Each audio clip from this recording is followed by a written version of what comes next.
Hi guys, welcome back to this channel. In this tutorial, I'm going to show you how to clone in CapCut.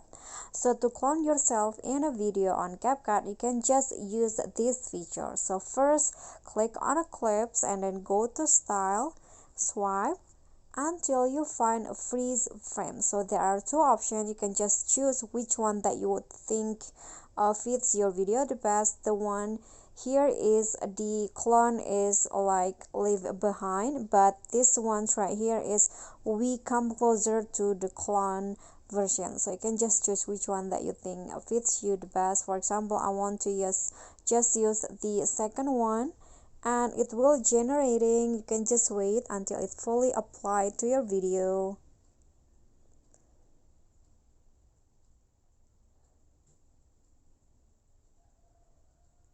Okay, it will be done in a second.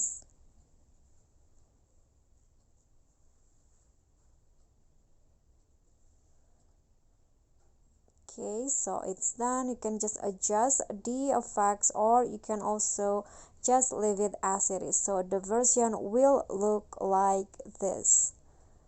So it might be better if you have like a video with just a steady movement, or with you just walking, because this video is like the movement is just so fast, so it will go like that.